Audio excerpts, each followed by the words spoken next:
Indonesia ini sebenarnya membuat rakyatnya itu kaya raya, nggak ada masalah.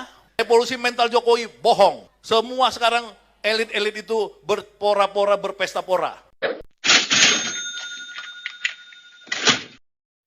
Ingin mengingatkan, uang tadi kan banyak sekali di luar. Ada sudah data di kantongan saya.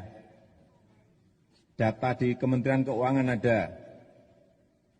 Di situ dihitung ada 11.000 triliun. Nggak usah cari kemana-mana, tidak usah cari investor. Kita diam saja tapi kita konsisten membeli barang yang diproduksi oleh pabrik-pabrik kita, industri-industri kita, UKM-UKM kita. Kok enggak? Ngomong, saya nanti kalau jadi presiden tidak akan impor-impor, tidak akan impor beras, tidak akan impor gula, tidak akan impor bawang. Tapi begitu jadi presiden, kerjanya impor terus gitu loh. Dan kayak nggak berdosa. Bahkan impornya itu di tengah orang lagi panen raya itu. Dan perasaan kayak nggak ada berdosa itu. Saya kalau jadi presiden, mafia migas, mafia tambang, semua mafia-mafia akan saya berantas. Loh, makin subur udah jadi presiden, mafianya makin subur. Dan mafia makin subur itu dibuktikan dari banyak hal. Dari kasus-kasus yang muncul dan pernyataan Menko Polhukam sendiri, jajaran kabinet sendiri. Nah, itu nggak boleh itu. Jadi orang yang memang dekat kata dan perbuatan. Cara licik PDIP sembunyikan kasus korupsi yang melibatkan para petinggi partainya.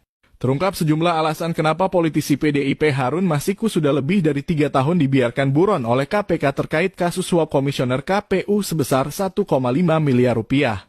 Pertama, jika Harun Masiku tertangkap, maka kasus suap pergantian antar waktu atau PAW DPR kepada seluruh komisioner KPU sudah pasti akan menyeret keterlibatan Sekjen PDIP Hasto Kristianto, beserta para pimpinan PDIP lainnya. Kedua, kasus suap politisi PDIP kepada komisioner KPU itu mencoreng nilai-nilai demokrasi, yakni ketika anggota DPR dipilih langsung oleh rakyat. Pada kasus Harun Masiku, dirinya dikehendaki oleh para pimpinan partai, bukan oleh rakyat. Terlebih dengan cara menyuap seluruh komisioner KPU yang sudah ditetapkan sebagai tersangka.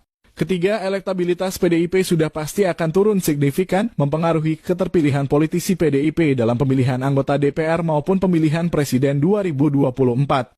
Dengan demikian, sudah bisa dipastikan Harun Masiku tetap akan dibiarkan berkeliaran sebagai buron tersangka suap komisioner KPU, setidaknya sampai berakhirnya pesta demokrasi 1 tahun ke depan.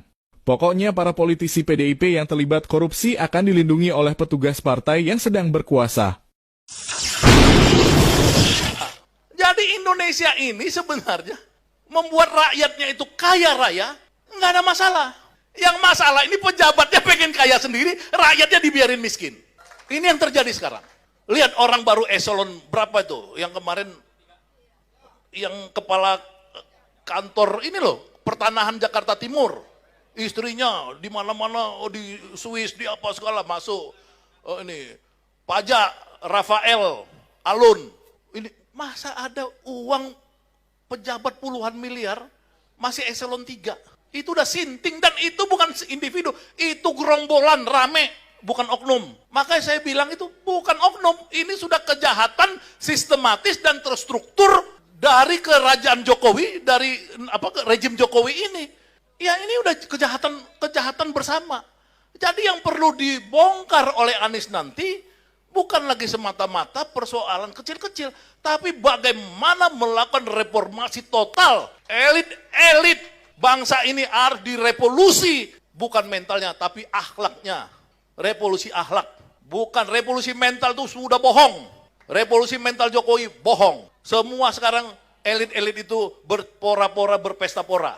Nah itu yang dilakukan Anies. Berat buat Anies. Jadi Yusuf Legur jangan main-main. Membuat begini ini dosa buat kita kalau kita tidak bisa mengontrol. Itu yang pertanyaan Teguh tadi. Bolehkah saya mengkritik Anies? Bohong.